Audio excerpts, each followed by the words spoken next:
नमस्ते छात्रों। आज हम कक्षा 8वीं की जो किताब है वसंत भाग 3, इस किताब में जो पांचवा पाठ है चिट्टियों की अनूठी दुनिया, इस पाठ का अध्ययन करने वाले हैं। यह पाठ लेखक अरविंद कुमार सिंह इन्होंने लिखा है।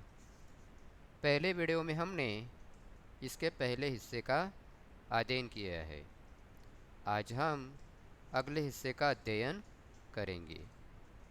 पहले वीडियो में हमने देखा था कि चिट्ठियों की दुनिया मतलब पत्र की जो दुनिया है वो अनोखी है, निराली है, अजीबो गरीबो है। और लेखक इसमें बताते हैं कि ये जो पत्र होते हैं ये पत्र अपनी भावनाएं दूर तक पहुंचाने का काम करते हैं। एक संदेश जो होता है वो संदेश एक जगह से दूसरी जगह तक पहुंचाने का काम ये पत्र करते हैं। पत्र के या खत के अलग अलग भाषा में अलग अलग नाम है, उन्हें अलग अलग नामों से पुकारा जाता है।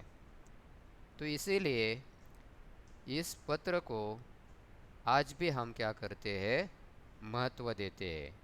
यानी कि ये जो चिट्ठियाँ है ये चिट्ठियाँ हमारे जीवन में महत्वपूर्ण स्थान रखते हैं।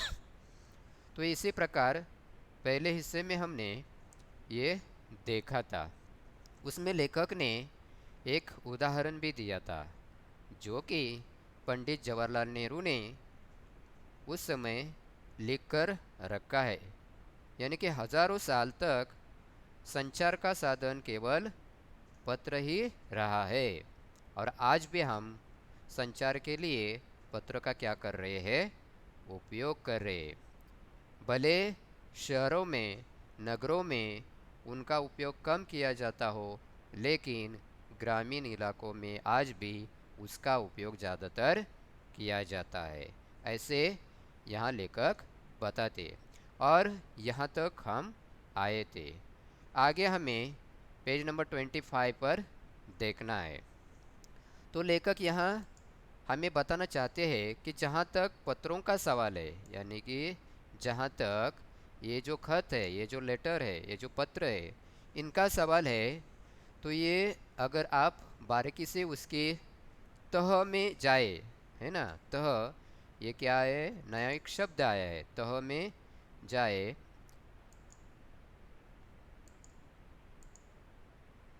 तो तह, तह मतलब गहराई में, यानी कि पत्र की गहराई में आप जाओगे तो आपको ऐसा कोई नहीं दिखेगा कि जिन्होंने आज तक कोई पत्र नहीं लिखा है। यानी कि दुनिया का हर एक व्यक्ति कभी ना कभी क्या करता है, पत्र लिखता है, लेटर लिखता है। यानी कि हर एक व्यक्ति को पत्र लिखने की आदत होती है, ऐसे लेखक यहाँ बताते हैं। और हम इस पत्र का बेसब्री से क्या करते रहते हैं, इंतज़ार करते रहते, राह देखते रहते हैं, है ना, कि हाँ कभी हमें पत्र मिलता है। क्योंकि पत्र पढ़ने में जो एक खुशी मिलती है वो खुशी जो मोबाइल या किसी संदेश पढ़कर नहीं मिलती। यानी कि लेखक यहाँ हमें यह बताना चाहते हैं। लेखक आगे बताते हैं कि हमारे सैनिक तो पत्रों का जिस उत्सुकता से इंतज़ार करते हैं, है ना, उसकी कोई मिसाल ही नहीं। यानी कि आपको मालूम है कि हमारे जो सैनिक है ना, बॉर्डर पर हमारे देश की क्या करते हैं, रक्षा करते हैं। तो उन सैनिकों को, है ना, पत्रों की उत्सुकता, इंतज़ार, है ना, वो उसकी राह देखते रहते हैं। क्योंकि उनकी जो फैमिली होती है ना, उनका परिवार होता है, वो कहाँ होता है, गांव में होता है। और वो हमारे देश की रक्षा के लिए वहाँ खड़े रहते हैं। तो वहाँ कोई मोबाइल फ़ोन वगैरह कोई अलाउड नहीं होता है। उनका एकमात्र सहारा होता है सिर्फ खत या पत्र। यानी कि पत्र के द्वारा हम अपने परिवार की कोई जानकारी वहाँ तक पहुँचाते हैं। तो सैनिक इन पत्रों का क्या करते हैं, बेहद इंतज़ार करते, बेसब्री से इंतज़ार करते। उन्हें उत्सुकता होती है कि कब हमें पत्र मिलता है। लेखक आगे बताते हैं कि एक दौर था जब लोग क्या करते थे, पत्रों का महीनों से इंतज़ार करते थे। यानी कि पुराने ज़माने में आपको मालूम है कि टेलीफोन, मोबाइल, इंटरनेट ऐसा कोई नहीं था। सिर्फ पत्र ही क्या करते कि एक संदेश है एक गांव से दूसरे गांव लेकर जाते थे। तो लोग महीनों तक क्या करते थे, महीनों कि इस पत्र का इंतज़ार करते रहते थे कि आज कोई रिश्तेदार का पत्र आएगा, कल कोई रिश्तेदार का पत्र आएगा। ऐसे वो क्या करते थे, महीनों इंतज़ार करते हुए दिखाई देते। लेकिन आज हम देखते हैं कि ये पत्र आज के आज गांव में पहुंच जाते हैं। इसकी वजह क्या है, तो परिवहन साधनों के विकास। ये जो परिवहन साधन है ना, यानी कि बस, ये बस की जो सेवा शुरू हुई है, परिवहन साधनों का विकास हुआ है, और उसी कारण ये दूरी जो है ये बहुत घटी हुई है। यानी कि आज हम सुबह जब थैली बस में दे देते हैं तो वो दोपहर तक उस गांव में पहुंच जाती है, और दोपहर में ही वो पत्र गांव के हर एक घर में पहुंच जाते हैं। यानी कि इतने जल्दी वो पत्र क्या हो जाते हैं, गांव में पहुंच जाते हैं। पहले लोगों के लिए संचार का इकलौता साधन था वो पत्र था। यानी कि आज की तरह मोबाइल, इंटरनेट कोई नहीं था उस ज़माने में। तो एकमात्र साधन क्या था, तो वो पत्र था। यानी कि पत्र के द्वारा ही लोग क्या करते थे, अपने विचारों का कम्युनिकेशन करते थे। विचारों यानी कि अपने संदेश एक जगह से दूसरी जगह भेजते थे। और भी साधन विकसित, यानी कि आज और भी साधन क्या हुए हैं, विकसित हुए। यानी कि मोबाइल हो, टेलीफोन हो, या इंटरनेट के माध्यम से ईमेल हो, फेसबुक हो, व्हाट्सएप हो।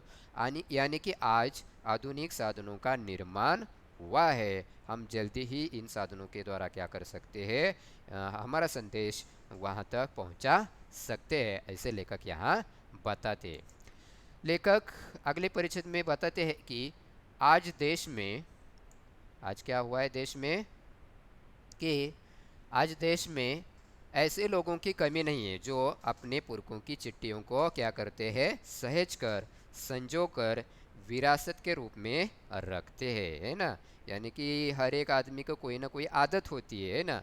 किसी को कॉइन इकट्ठा करने की आदत होती है, किसी को पोस्ट ऑफिस की जो टिकट होते हैं वो इकट्ठा करने की आदत होती है, किसी को जो पोस्ट कार्ड होते हैं पुराने वो इकट्ठा करने की आदत होती है, किसी को पुरानी नोट जो होते हैं वो इकट्ठा करने की आदत होती है। तो आज हम लेखक बताते हैं कि आज देश में ऐसे कई लोग हैं, है ना, ऐसे कम लोग नहीं हैं, यानी कि कई लोग हैं जो क्या करते हैं, अपने पुरखों की चिट्ठियाँ, यानी कि अपने दादा परदादा, उनके पिताजी, इनकी जो चिट्ठियाँ हैं वो क्या करते हैं, सहेज कर रखते हैं। सहेज कर मतलब संभाल कर रखते हैं, है ना। अपने पास देख उसकी संभाल कर रखते हैं, सजो कर रखते हैं। और क्यों, क्योंकि ये उनकी विरासत होती है ना। ये अभी कभी मिलने वाले नहीं होते, इसीलिए वो संभाल कर रखते हैं। इनके साथ साथ जो लेखक होते, पत्रकार होते, उद्यमी होते हैं, कवि होते हैं, या प्रशासक यानी कार्य करने वाले लोग होते, या सन्यासी लोग होते, किसान होते, इनके भी पत्र रचनाएं अपने आप में अनुसंधान का विषय होते। यानी कि ये जो लोग पत्र लेखन करते हैं या पत्र एक दूसरे को भेजते हैं, इनका, इन पत्रों का क्या किया जाता है, अनुसंधान किया जाता है, मतलब रिसर्च किया जाता है। अनुसंधान मतलब रिसर्च किया जाता है उन पत्रों पर।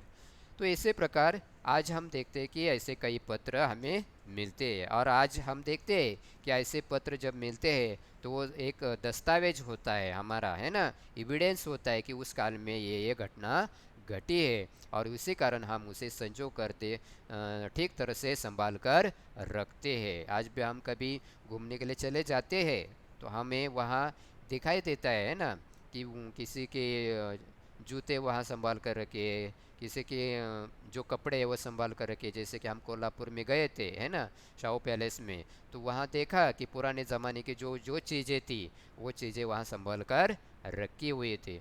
तो इसी प्रकार क्या किया जाता है कि इन लोगों के जो पत्र है वो संभाल कर रखे जाते हैं, और उन पर रिसर्च किया जाता है।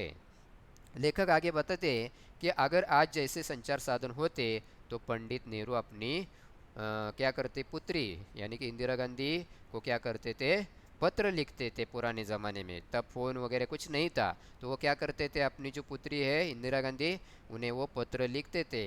लेकिन यदि आज जैसे फ़ोन वगैरह होते तो वो पत्र लिखते क्या, नहीं, तो वो क्या करते, अपने पुत्र इंदिरा गांधी को फ़ोन करते, ऐसे लेखक यहाँ बताते। पर तब पिता के पत्र पुत्री के नाम नहीं लिखे जाते, जो देश के करोड़ों लोगों को प्रेरणा देते हैं। यानी नेहरू गांधी की, पंडित नेहरू ने जो पत्र लिखे आज भी उसे संभाल कर रखे हैं, और वो हमें आज भी क्या करते हैं, प्रेरणा देते हैं। यानी कि वो पत्र है ना, करोड़ों लोगों को आज भी प्रेरणा देते हुए दिखाई देते हैं। यानी कि आज भी हम जब बाहर पढ़ने के लिए चले जाते दूसरे गांव में, तो हम क्या करते हैं, यदि हमारे गांव में कोई फ़ोन वगैरह नहीं है ना, टेलीफोन नहीं है, कोई संचार का माध्यम नहीं है, तो हम क्या करते हैं, लेटर लिखते हैं और भेज देते हैं। तो इसी प्रकार लेखक कहते हैं, यदि पंडित नेहरू ने पत्र नहीं लिखा होता तो हमें उससे प्रेरणा नहीं मिलती। यानी कि उन्होंने जो पत्र लिखे उनसे हमें क्या मिलती है, आज प्रेरणा मिलती है। वो आगे कहते हैं, पत्रों को तो आप सहेज कर रख लेते हैं ना, कि पत्रों को तो आप संभाल कर रख लेते, लेकिन हम जो एसएमएस जो संदेश भेजते हैं है ना, वो हम क्या करते हैं, जल्दी भूल जाते हैं कि किसे किसे संदेश भेजा है। मोबाइल में वो रहता भी नहीं है, कभी कभी डिलीट हो जाता है। तो उसी प्रकार और कितने संदेश हम संभाल कर रखेंगे, है ना, कभी कभी हमारा मोबाइल हैंग भी हो जाता है, लेकिन ये जो पत्र होते हैं, ये पत्र हम संभाल कर कई सालों तक रख सकते हैं। उसी प्रकार मोबाइल में इतने संदेश हम संभाल कर नहीं रख सकते, ऐसे लेखक यहाँ बताते हैं। और कितने संदेश को आप सहेज कर रखोगे, तो इसी प्रकार लेखक यहाँ बताते। लेखक आगे बताते हैं कि तमाम महान हस्तियों की तो सबसे बड़ी यादगार या धरोहर उनके द्वारा लिखे गए पत्र ही है। यानी कि जो बड़े बड़े व्यक्ति है ना, तमाम महान जो हस्तियां हैं, उन हस्तियों के सबसे बड़ी यादगार क्या है, हम उन्हें किसके और किसके जरिए याद करते हैं, तो उनके लिखे हुए पत्र के जरिए। जैसे कि ऊपर एक उदाहरण दिया है ना, पंडित नेहरू, उनको किसके जरिए याद करते, तो उन्होंने लिखे हुए पत्र के द्वारा हम उन्हें क्या करते हैं, याद करते हैं। लेखक आगे बताते हैं कि भारत में इसी श्रेणी में राष्ट्रपति महात्मा गांधी को सबसे आगे रखा जा सकता है। यानी कि जो महान हस्तियां है, जो महान व्यक्ति है, उन महान व्यक्तियों में किसको रखा जाता है, राष्ट्रपिता महात्मा गांधी को रखा जाता है। क्योंकि महात्मा गांधी को जब कोई लेटर आता था लोगों का, तो उस लेटर को, उस पत्र को, उस खत को वह जल्दी ही जवाब देकर भेज देते थे। यानी कि इसी कारण लोगों के मन में महात्मा गांधी बसे हुए हमें दिखाई देते हैं, और वो राष्ट्र निर्माण के लिए कार्य करते थे। तो इसी प्रकार उन्हें इस पत्र के दायरे में सबसे आगे रखा जाता है। लेखक आगे बताते हैं, दुनिया के तमाम संग्रहालय जानी मानी हस्तियों के पत्रों का अनूठा संकलन भी है। तमाम पत्र देश, काल और समाज को जानने समझने का असली पैमाना है। तो लेखक कहते हैं कि आप जहाँ कोई कहीं घूमने चले जाते हो, तो वहाँ संग्रहालय में जानी मानी हस्तियों के क्या होते हैं, पत्रों का अनूठा संग्रह होता है, कि उन्होंने किस प्रकार पत्र लिखे हैं, कैसे पत्र लिखे हैं, उस ज़माने में किस प्रकार पत्र लिखे जाते थे, वो उसका संग्रह संग्रहालय में किया जाता है ना। और हम वहाँ जाकर देखते भी है ना। उस पत्र के द्वारा हमें क्या पता चलता है, तो उस देश की, उस काल की, उस उस समय जो समाज था, उस समाज की जान पहचान हमें होती है। उनकी जो संस्कृति है उसकी हमें पहचान होती है। उस समय के जो वातावरण था उसका हमें जानकारी मिलती है ना। लोग किस प्रकार रहते हैं उसकी जानकारी मिलती है। यानी कि हमें उस पत्र के द्वारा उस देश की, उस काल की, उस समाज की, है ना, उस धरती की हमें क्या मिलती है, जानने समझने की जो जानकारी होती है वो हमें मिलती है। उसी प्रकार भारत में आज़ादी के पहले महासंग्राम के दिनों में जो कुछ अंग्रेज अफसर थे, है ना, आपको मालूम है भारत के ऊपर अंग्रेज़ों ने क्या किया था, राज्य किया था, 150 साल राज्य किया था। तो उस समय जो अंग्रेज अफसर थे, है ना, तो वो क्या करते थे, अपने परिवार वालों को पत्र लिखते थे, है ना। और जो उन्होंने लिखे हुए पत्र आज भी क्या किए गए हैं, संभल कर रखे हुए। आगे चलकर उनका बहुत ही महत्व की पुस्तक बन गई, यानी कि उन पत्रों के सहारे आज क्या बनाई गई है, एक किताब का निर्माण किया गया, एक पुस्तक बन गई है। यानी कि उन पत्रों ने साबित किया है कि यह संग्राम कितनी जमीनी सबूती लिए हुए था। यानी कि उन पत्रों के सहारे हमें उस महासंग्राम की जानकारी मिलती है। यानी कि इससे पता चलता है कि अंग्रेजों ने हमारे देश के ऊपर राज्य किया था, है ना। तो इसी प्रकार उन पत्रों के द्वारा हमें उस देश की, उस काल की, उस समाज की, है ना, जानकारी मिलती है, ऐसे लेखक यहाँ हमें बताते हैं। लेखक अगले परिच्छेद में बताते हैं कि महात्मा गांधी जी के पास, है ना, दुनिया भर से तमाम पत्र आते थे, है ना।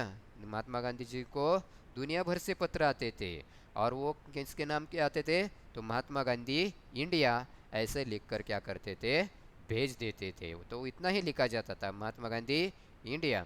तो जहाँ महात्मा गांधी रहते वहाँ तक ये जो खत है वहाँ पहुँच जाते थे। तो इसी प्रकार दुनिया से तमाम जो पत्र आते थे वो उन्हें मिलते थे। आज़ादी के आंदोलन के लिए भी महात्मा गांधी जी ने इसी पत्र का क्या किया था, उपयोग किया था। भारत को आज़ादी दिलाने के लिए कई नेताओं ने क्या किया है, अपने प्राणों का बलिदान दिया है ना। तो उस आज़ादी मिलाने के लिए, आज़ादी दिलाने के लिए जिन जिन आंदोलकों ने कार्य किया है, ऐसे कई दिग्गज हस्तियों के साथ भी ऐसे ही था। यानी कि वो क्या करते थे, पत्र एक दूसरे को भेजते थे, ऐसे लेखक यहाँ बताते हैं। गांधी जी के पास देश दुनिया से बड़ी संख्या में पत्र पहुंचते थे। यानी कि सबसे ज़्यादा पत्र किसके पास पहुंचते थे, तो गांधी जी के पास पहुंचते थे। यानी कि दुनिया भर से कई पत्र किन्हें आते थे, तो गांधी जी के पास आते थे। पर पत्रों का जो जवाब देने का काम था वो क्या करते थे, गांधी जी कभी नहीं छोड़ते थे, वो जल्दी ही उस पत्र का वो जवाब दे देते थे। और उस काम में, उस मामले में उनकी कोई जोड़ नहीं था। यानी इतना कार्य या उतने इतने पत्रों का जवाब देने वाला ऐसा दूसरा कोई व्यक्ति नहीं था। यानी कि सिर्फ महात्मा गांधी जी ही क्या करते थे, सभी पत्रों को जवाब देते थे। और ऐसा भी कहा जाता है कि जैसे कि उन्हें पत्र मिलता था उसी समय में वो उसका जवाब लिखकर भेज देते थे। लेखक आगे बताते हैं, अपने हाथों से ही ज़्यादातर पत्रों का जवाब देते थे। यानी कि हाथों से, यानी कि लिखकर ही वो क्या करते थे, वो जवाब दे देते थे। यदि लिखते लिखते उनका दाहिना हाथ में दर्द करने लगा, यदि कि दाहिने हाथ में दर्द होने लगा, तो महात्मा गांधी जी क्या करते थे, फिर बाएं हाथ से लिखना शुरू कर देते थे। यानी कि हम सिर्फ दाहिने हाथ से लिखते हैं, हमें बाएं हाथ से लिखना नहीं आता है, लेकिन गांधी जी क्या करते थे, यदि लिखने से उनके दाहिने हाथ में दर्द होने लगा तो वो बाएं हाथ से लिखना काम शुरू करते थे, और लिखने में वो माहिर थे, और वो पत्र का जवाब उसी समय वो दे देते थे। महात्मा गांधी ही नहीं, आंदोलन के तमाम नायकों के पत्र गांव-गांव में मिल जाते हैं। यानी कि महात्मा गांधी ही नहीं, तो उस समय जो जो आंदोलन के तमाम नायक थे, जो नेता लोग थे, उनके पत्र उनके गांव-गांव में उन्हें मिल जाते थे। पत्र भेजने वाले लोग उन पत्रों को किसी प्रशस्ति पत्र से कम नहीं मानते थे। प्रशस्ति पत्र मतलब जो बख्शिश पत्र होता है या सर्टिफिकेट होता है, उस सर्टिफिकेट की तरह लोग क्या करते थे, यदि गांधी जी का लेटर उन्हें मिलता तो वो प्रशस्ति पत्र की तरह उसे सजा कर रखते थे, ठीक तरह से रखते थे, है ना। क्योंकि उन्हें एक उससे प्रेरणा मिलती थी, क्योंकि उनके पत्र को महात्मा गांधी जी क्या देते थे, जवाब देते थे, और वो उनको पढ़कर खुशी होती थी, और इसीलिए वो उस पत्र को प्रशस्ति पत्र मानते थे, प्रशस्ति पत्र से कम नहीं मानते हैं। और वो उसे क्या करते थे, फ्रेम बनाकर, है ना, वो उसे रखते थे। यह है कि पत्रों का जादू, यही नहीं, पत्रों के आधार पर ही कई भाषाओं में जाने कितने किताबें लिखी जा चुकी है। यानी कि आज ऐसी कई किताबें हैं जो पत्र इस विषय पर लिखी गई है। जैसे कि महात्मा गांधी जी और इंदिरा गांधी जी, इनके जो बीच पत्र व्यवहार हुआ उसके ऊपर भी क्या हुआ है, किताब लिखी गई है। या रविंद्रनाथ टैगोर जो पत्र भेजते थे उनके ऊपर भी किताब लिखी गई है। यानी कि आज हम देखते हैं इस पत्र के आधार पर कई भाषाओं में कई किताबों का निर्माण भी हुआ है, ऐसे लेखक यहाँ हमें बताते हैं। आज तक ये इतना ही। यदि आपको कोई आशंका हो तो आप कमेंट बॉक्स में लिखकर भेज सकते हो। तब तक के लिए धन्यवाद।